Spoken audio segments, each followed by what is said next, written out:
نحمدہ و نصلی علی رسولہ الکریم، اما بعد، فاعوذ باللہ من الشیطان الرجیم، بسم اللہ الرحمن الرحیم۔ قال اللہ تعالیٰ فی القرآن المجید والفرقان الحمید، الذین یؤمنون بالغیب ویقیمون الصلاۃ ومما رزقناہم ینفقون۔ اللہ رب العزت کا ارشاد ہے کہ وہ لوگ جو ایمان لائے بغیر دیکھے، یقیمون الصلاۃ اور نماز کو قائم کرتے ہیں، ومما رزقناہم ینفقون اور جو ہم نے ان کو رزق دیا اس میں سے خرچ کرتے ہیں،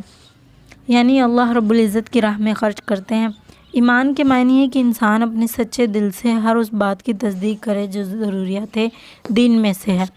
وَيُقِيمُونَ الصَّلَاةَ اور نماز کو قائم کرتے ہیں۔ نماز کا مقصد ہے کہ 24 گھنٹے کی زندگی صفت صلاۃ پر آ جائے۔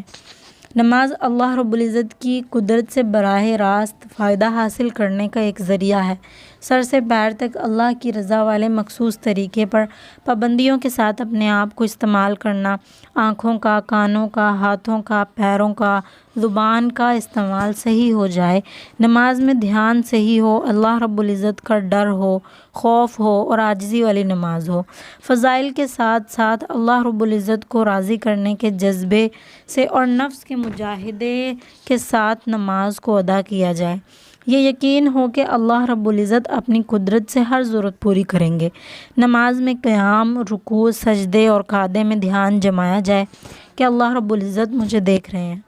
نماز فرشتوں کی عبادت کا ایک مجموعہ ہے۔ فرشتے کوئی نماز میں قیام کی حالت میں ہیں، کوئی رکوع کی حالت میں، کوئی سجدے کی حالت میں اور کوئی قعدے کی حالت میں ہے۔ نماز کو نبی کریم صلی اللہ علیہ وسلم کے طریقے سے ادا کیا جائے۔ حضور فرماتے ہیں کہ نماز کو اس طرح ادا کیا کرو جس طرح تم مجھے ادا کرتے ہوئے دیکھتے ہو، اور نماز میں خشوع و خضوع پیدا کیا کرو، یعنی کہ نماز کے اوقات، شرائط، ارکان اور آداب کی پوری حفاظت کی جائے، نماز مسائل سیکھ کر پڑھی جائے اور فضائل کو ذہن میں رکھا جائے، ہر نماز کو پہلی نماز سے بہتر اور زندگی کی آخری نماز سمجھ کر پڑھا جائے۔ اللہ رب العزت فرماتے ہیں کہ بے شک کامیاب ہو گئے وہ مومن اور مومنین جو اپنی نماز میں خشوع کرنے والے ہیں۔ احادیث مبارکہ میں نماز کے بے شمار فضائل بیان ہوئے ہیں۔ رسول صلی اللہ علیہ وسلم نے فرمایا کہ قیامت کے دن سب سے پہلے نماز کا ہی حساب ہوگا، پس اگر نماز پوری نکل آئی تو باقی اعمال بھی پورے نکلیں گے، اور اگر یہ خراب نکلی تو باقی اعمال بھی بیکار ہو جائیں گے۔ نبی کریم صلی اللہ علیہ وسلم کا ارشاد ہے کہ اللہ رب العزت نے میری امت پر سب چیزوں سے پہلے نماز فرض کی، اور قیامت میں سب سے پہلے اسی کا حساب ہوگا۔ نماز کے بارے میں اللہ رب العزت سے ڈرو، یعنی نماز جنت کی کنجی ہے، نماز افضل جہاد ہے، نماز دین کا ستون ہے، نماز ہر متقی کی قربانی ہے، نماز مومن کا نور ہے، نماز اسلام کی علامت ہے، یعنی نماز کافر اور مسلمان میں فرق کرنے والی سب سے بڑی چیز نماز ہی ہے۔ نماز اسلام کی علامت ہے، نماز دل کا نور ہے، نماز شیطان کا منہ کالا کرتی ہے۔ حضور صلی اللہ علیہ وسلم کا ارشاد ہے کہ 5 نمازوں کی مثال ایسی ہے کہ کسی انسان کے دروازے کے سامنے سے نہر گزر رہی ہو جس کا پانی جاری ہو اور وہ گہرا بھی ہو، اور وہ اس میں روزانہ 5 دفعہ غسل کرے، یعنی کہ ایسا شخص جس کے گھر کے سامنے سے نہر گزرتی ہو اور اس کا پانی جاری ہو اور اس کا پانی گہرا بھی ہو اور صاف ستھرا ہو، تو انسان اس میں سے اگر دن میں 5 دفعہ غسل کرتا ہے تو اس کے جسم پر نہ تو کوئی گندگی باقی رہتی ہے اور نہ ہی کوئی نجاست یا میل کچیل باقی رہتا ہے۔ اسی طرح جب انسان 5 وقت نماز پڑھتا ہے تو اس کے اعمال نامہ میں سے برائیاں مٹا دی جاتی ہیں اور ان پر نیکیاں لکھ دی جاتی ہیں، اور اسی طرح وہ انسان اپنے اعمال کی نسبت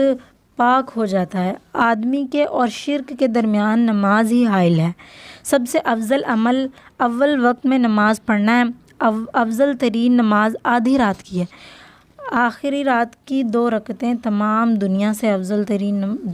ترین ہے۔ نماز کا مرتبہ دین میں ایسا ہے جیسا کہ سر کا درجہ بدن میں ہے، یعنی نماز دین کا ستون ہے۔ جب آدمی نماز میں داخل ہوتا ہے تو اللہ رب العزت اس کی طرف توجہ فرماتے ہیں۔ حضرت عقبہ بن عامر رضی اللہ تعالیٰ عنہ سے روایت ہے کہ آپ صلی اللہ علیہ وسلم نے ارشاد فرمایا، جو بھی مسلمان اچھے طریقے سے وضو کرتا ہے اور پھر کھڑے ہو کر اس طرح 2 رکعت نماز پڑھتا ہے کہ اپنے دل اور چہرے سے متوجہ ہو کر یہ 2 رکعتیں ادا کرتا ہے تو اس کے لیے جنت واجب ہو جاتی ہے۔ قرآن پاک میں اللہ رب العزت فرماتے ہیں، والذین هم علی صلاتہم یحافظون، وہ لوگ جو اپنی نمازوں کی حفاظت کرتے ہیں، اولئک هم الوارثون، یہی وہ لوگ ہیں جو وارث ہیں، الذین یرثون الفردوس، اور یہ فردوس کی میراث پائیں گے، ہم فیہا خالدون، اور یہ اس میں ہمیشہ ہمیشہ رہیں گے۔ اسی طرح اللہ رب العزت ایک اور جگہ فرماتے ہیں کہ قد افلح المؤمنون، تحقیق فلاح پا گئے مومن،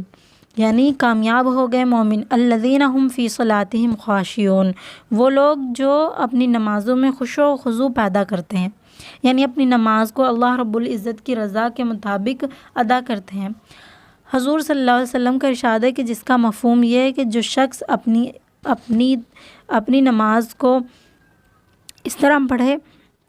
کہ اچھی طرح وضو کرے اور پھر فرض نماز پڑھے تو حق تعالیٰ شانہ اس دن وہ گناہ جو چلنے سے ہوئے ہوں اور وہ گناہ جو اس شخص نے اپنے ہاتھوں سے کیے ہوں اور وہ گناہ جن کو اس کی آنکھوں نے دیکھ کر کیا ہو اور وہ گناہ جو اس کے دل میں پیدا ہوئے ہوں، اللہ رب العزت ان سب گناہوں کو معاف فرما دیتے ہیں۔ نماز کا حکم اسلام میں بہت محتمم بالشان عمل ہے، مسلمان کی پہچان ہے، اس کو خوب خشوع و خضوع سے ادا کیا جائے، باجماعت نماز کی پابندی کی جائے، انفرادی اوقات میں نوافل میں لمبی لمبی رکعتیں پڑھی جائیں، دوسروں کو نماز کی دعوت دی جائے اور یہ مقصد ہو کہ کوئی بالغ مرد عورت معاشرے میں بے نمازی نہ ہو، بچوں کو بھی عادت ڈالی جائے نماز کی اور اللہ رب العزت سے مقبولیت کی دعا کی جائے۔